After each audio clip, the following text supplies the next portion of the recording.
Good morning, my love muffins. This is Reverend Sue from All Paths to God, recording live from my living room. At least for now. In a couple hours, I'll be recording live from the Holy Inn.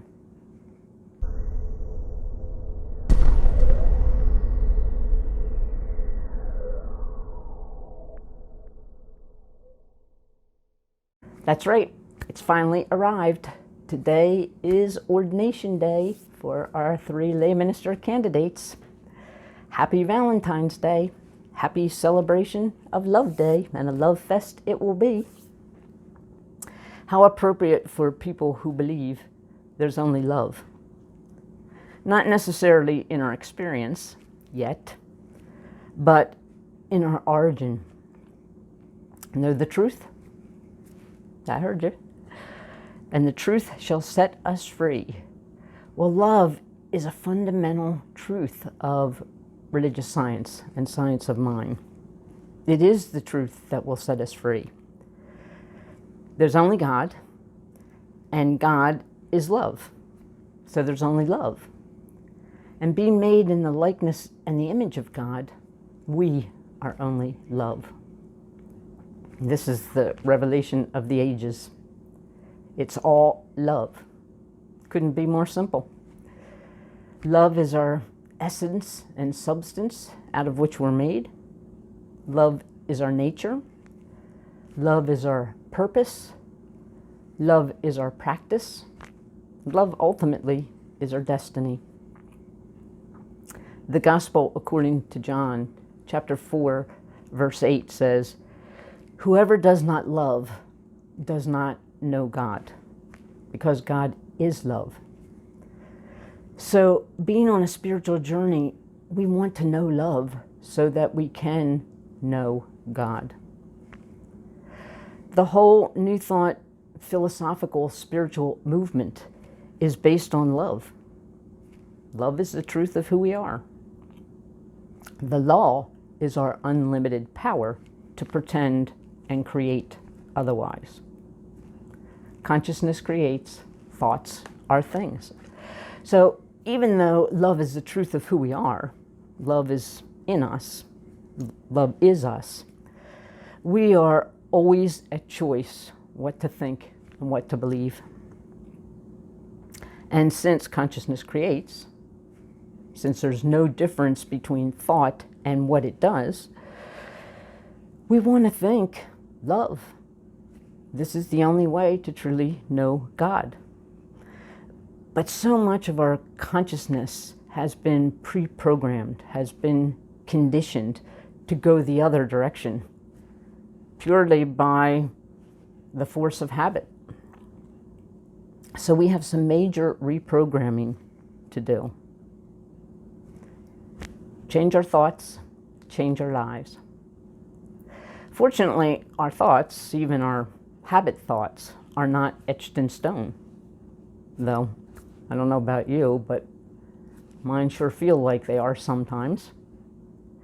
And that's because our thought habits, though not etched in stone, are etched in our neurology. And we repeatedly etch them. Can't you picture taking something and etching a piece of wood or glass and seeing just the faintest of line with that first mark, and as you go over it and over and over, and it's seeing the depth and the expansion of it widen. Well, that is what we're doing in our brain as we hold thoughts. Jennifer Sweeten is a clinical psychologist who specializes in post-traumatic stress disorder and using neuroscience in psychotherapy. And when it comes to thought changing, she has some pearls of wisdom in an article that she wrote on CBT, which is cognitive behavioral therapy. And cognitive behavioral therapy is very much like our spiritual practice because it uses thought shifting techniques. Change your thoughts, change your life.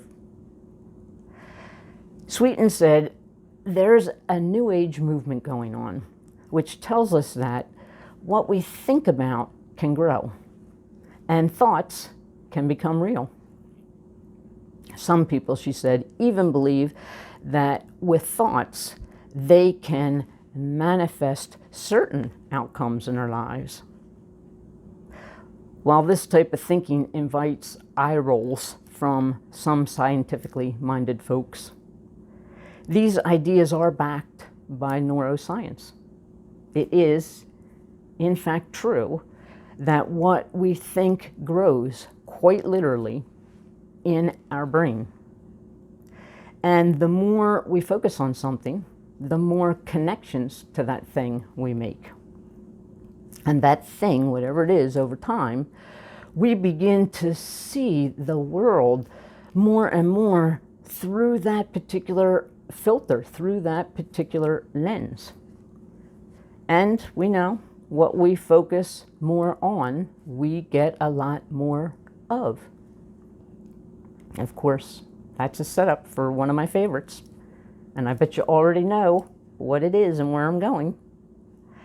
Scientists say the universe is made up of protons and neutrons and electrons, but they forgot to mention morons. That is correct. Morons, focusing more on. That's our journey. And Sweeten tells us there are 3 basic rules of neural networks to guide our change your thoughts, change your life practice. First, the focus of our attention is the network we're in. If we're thinking about what a good or terrible person we are, we're in the good person, bad person network, so long as our mind is focused on that topic. So we must develop our awareness about whether we're in an undesirable network, so we can begin to shift our attention to a network that we want. Well, that sure makes sense. If we know we're on CNN network, then we know we're not on our desired network, our AGN network, our All God network, or our AL network, or All Love network. If we know we're in a network we don't want, then it helps us shift to focus on a network that we do want. Second, neurons that fire together, wire together. What happens in this scenario is the strength of 2 neurons increases if the 2 neurons fire simultaneously. And it reduces the strength if they activate separately. Well, that makes sense too.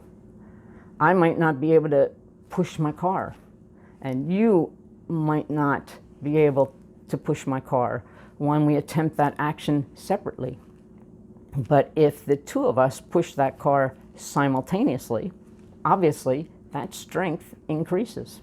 And the second we do it separately, that strength decreases. Funny, when I was typing this, I did a typo, and instead of putting "if I push my car," I put "I can't push a care." And you can't push a care, but strength increases if we push a care at the same time. And sometimes it feels like that love can actually use a helping hand. When one person pushes that care, pushes that network, pushes that thought network of love, that it reaches out and helps someone else. Well, in the science of it, once we focus on a particular network so that neurons are firing together, and we repeat that and we repeat that, they develop a single function unit. They function as a team instead of individually. And what becomes so significant at that point is now just one of the individuals can stimulate the whole group, the whole organization. Those are called cell assemblies. Every thought, every feeling, every experience, every physical sensation we have triggers our cell assemblies, which form neural networks, habit thoughts. Neurons that fire together, wire together. And the more neurons that fire together, the faster and the stronger they wire together. And they produce larger and larger and sturdier networks over time. So I'm seeing where I get the idea that my thought habits feel etched in stone.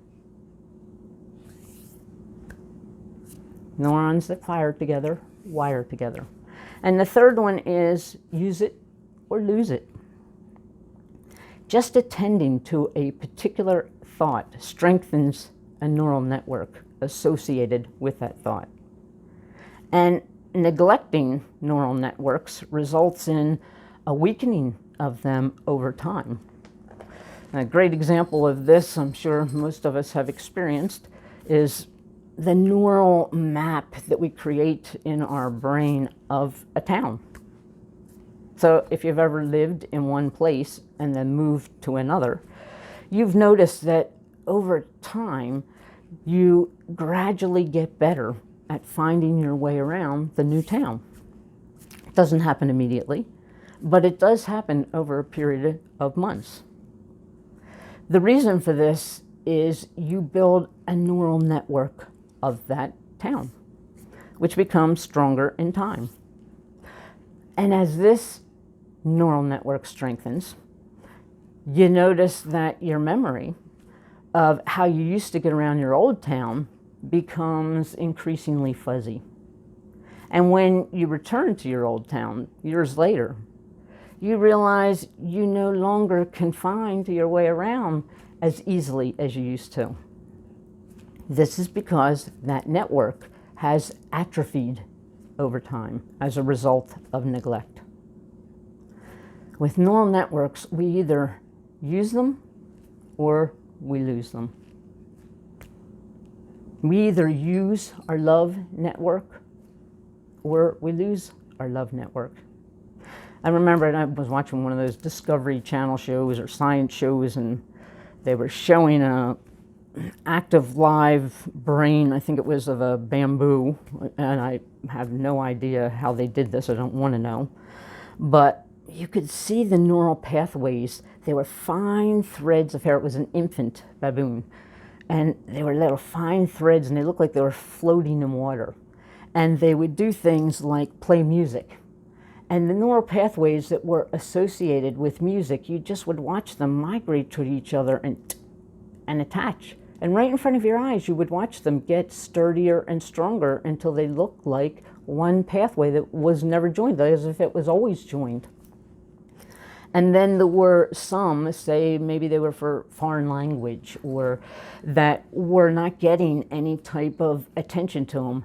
And you watched them atrophy in front of your face. You watched them like little hairs until all of a sudden their movement got slower and more rigid, and then they just froze in spot. And once that happens, they're unable to form connections. Thus all the pregnant people that play Bach in the background and Mozart and, talk to the infant all the time, and because they're forming those networks. So my little love muffin morons, as we enjoy this Celebrate Love Day, we can be reminded we want to be wiring our neural networks for love. We want to actively create these neural pathways that compete with those old habit thoughts that feel so etched into our thinking. Every thought, every feeling, every experience, every physical sensation triggers thousands of these cell assemblies, which then form and strengthen these neural networks. But you got to play by the network rules. Where your attention is the network you're in, and consequently the one you're building. Neurons that fire together, wire together. So the more attention you're putting in one pathway, the more they start to form a strength and then feed and trigger each other, and use it or lose it.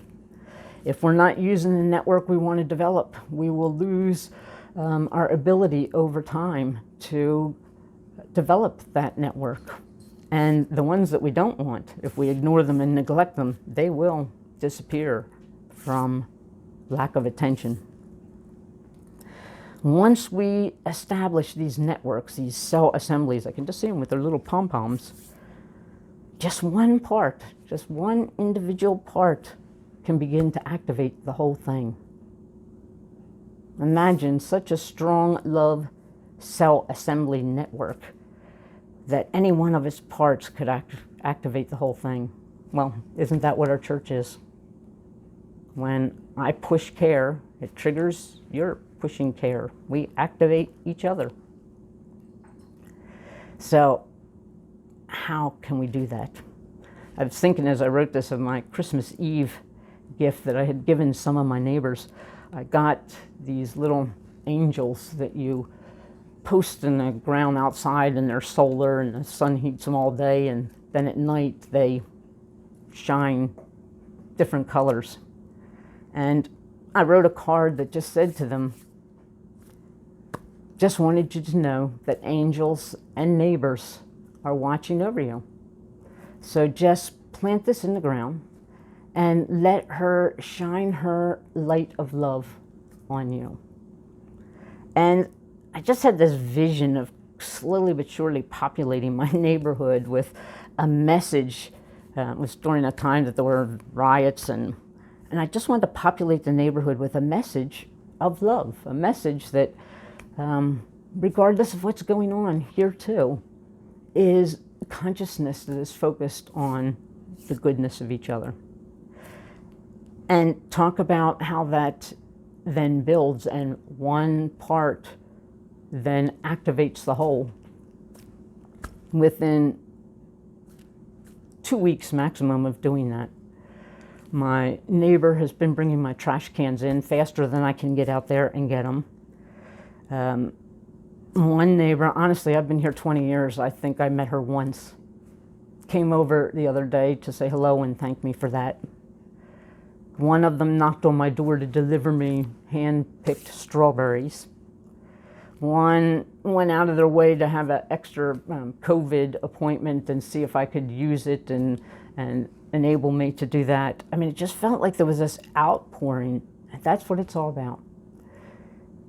If we don't love, we don't know God, because God is love. So on this spiritual journey, our goal is to develop specifically that love network. So your mission, my love muffin morons, if you so choose to accept it, is to build more on your love network. Every thought, every feeling, every experience, every physical sensation triggers these cell assemblies that form and expand and grow and strengthen those networks. So on this celebration of Love Day, how many ways can you build your love network? I know one way I'm going to build mine today. At 11 o'clock, I'm going to be participating in an ordination love fest, and I'm going to be pushing care with my peeps in person, lots of my peeps. It won't be everybody, but there will be a representation of all paths to God, heart muffins connecting together. Anything, any thoughts, any experiences, any sensations that can feed that network. So, go forth and celebrate Love Day and break it down into as many little brain-altering, neural etching ways as you can. We can't go back and make a new start, but we can start now and make a new ending. We are the people. Now is the time, and this is the way. Namaste, my love muffins.